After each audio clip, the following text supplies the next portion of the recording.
Em um vale, numa bela manhã de frio e neblinas, vou ao banheiro e quando olhei para o sanitário, me encontro com uma coruja buraqueira, filhote. Ao tirar ela e limpar tudo,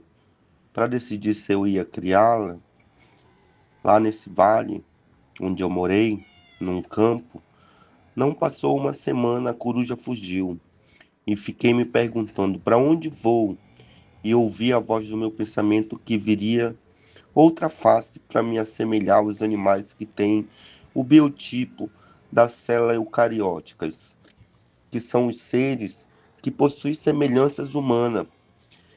E fiz a pergunta: se eu possuo a pedra da coruja da sabedoria, por que ele não está mais onde eu deixei? E mais uma vez veio como se estivesse um raciocínio, uma voz dizendo: o sapo não encontra ajuda, só olhando sua face. O sapo estava triste por causa da princesa que ficava só esperando o cavalheiro de aço fazer companhia. Onde era o seu castelo, próximo do pântano, onde o sapo mergulha no lago para buscar a esmeralda, para ele comer, porque ele achava que as esmeraldas eram alimentos quantos moscas, vagalumes, insetos, e por reluzir como neon, um reflexo de luz. Algum sapo comeu quando a princesa cantava suas boemias. O sapo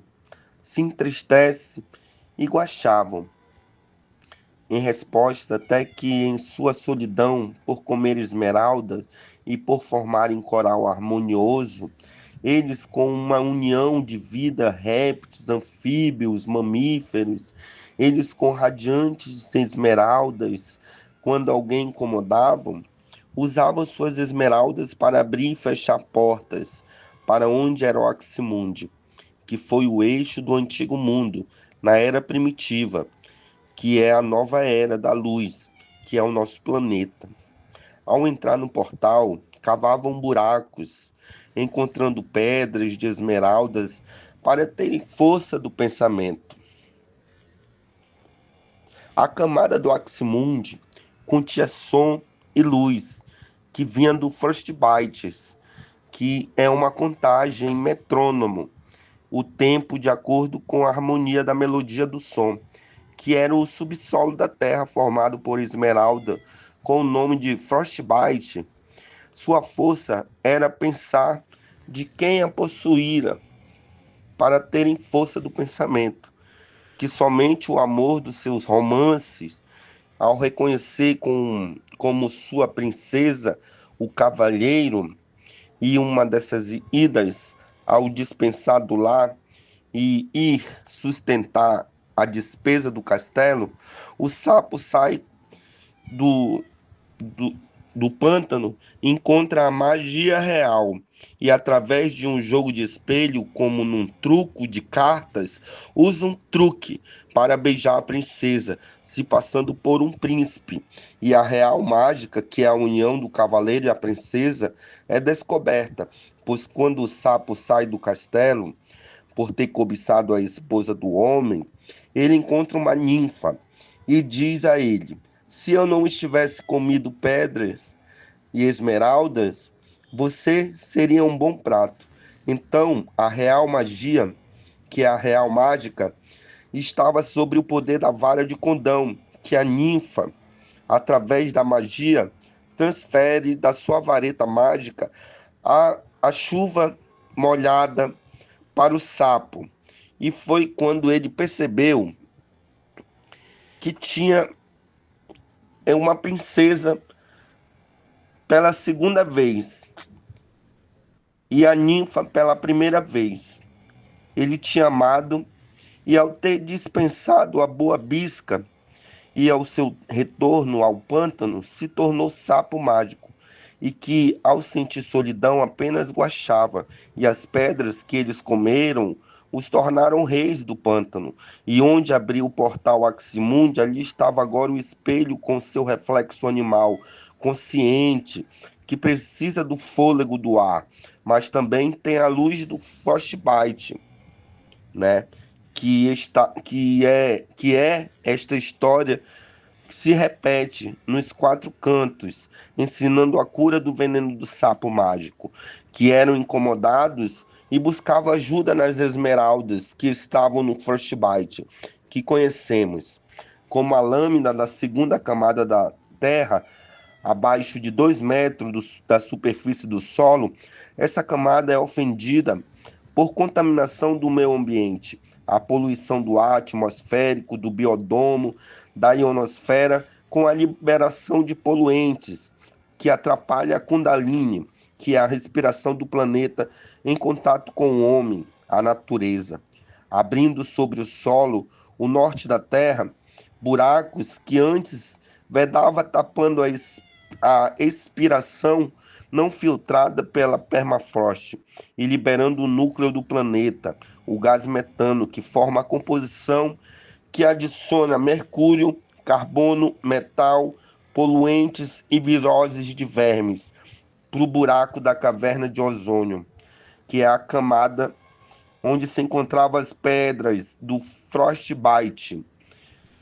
E isso foi um consumo em excesso das pedras, que era impermeável, e a energização das plantas, até que o sapo encontra uma Vitória Régia, que conversa com ele e diz que existe uma princesa que vai beijá-lo, e ele será príncipe de novo. E um certo dia, no pôr do sol, a princesa decide ir ao lago e no cair do sol vê a flor da Vitória Régia desfalecer e o sapo mágico, após uma manhã de chuva bem forte, ao passar a chuva e em uma tarde de mergulho, o sapo deu uma manobra de um salto golfinho e se pôs sobre a flor que estava na Vitória Régia e respingou a água na moça. Ela, com sua meiga e singela cortesia, corteja o sapo e lhe deu um beijo. E lhe diz: Sapinho querido, lhe dei um beijo, fique comigo. E ele responde: Sim, já sou seu marido. Então ele se transforma em um sapo mágico, em perfeito corpo humano. Quanto ao cavalheiro e à princesa, tiveram filhos e foram morar em um castelo de cristal durante o século, até que se deteriorou o castelo e nasceu uma pedra que era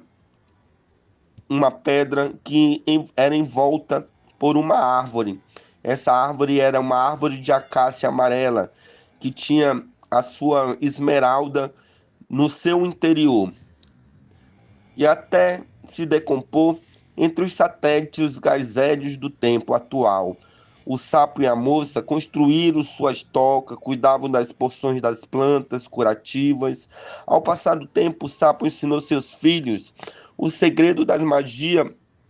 que tinha na esmeralda. E quando seus filhos saíram para caça montada, suas mulheres de noite da lua nova iam ao lago mergulhar para acharem perfeitas pedras e modelar em bratáquios, para fazer pigmentos de cordão de joias para entregarem para os seus esposos e dar sorte e achar fartura nas presas das vítimas dos sapos, pois estavam sempre engolindo. Então os filhos do sapo mágico e a princesa, de tanto comerem, após se transformar em humanos e através do cristal que perdeu luz por validade perecível, mantiveram contato um com o outro, através do portal que também foi transformado em espelho. Suas mulheres o traiu, pois permaneceram usando poções mágicas e se relacionando com anjos, que originou gigantes que perderam a eternidade e estão do outro lado do portal. Por isso, quando olhamos para o céu, vemos estrelinhas. Isso não são tochas em anos-luz no eixo do antigo mundo, quando os gigantes estão reunindo para quebrar o portal que se transforma em espelho. Por causa da poluição das galáxias espaciais, o Sol, quando estamos dentro do espelho e a lua aparecendo significa outra porta para os novos mundos, nos receber em perfeito estado de controle de mente. E quando o calendário grego começar a contagem pelo número um, a história se repete, pois a medida do espaço e o tempo começa com o número zero. E isso, se não contar certo, conta mentira do dia primeiro,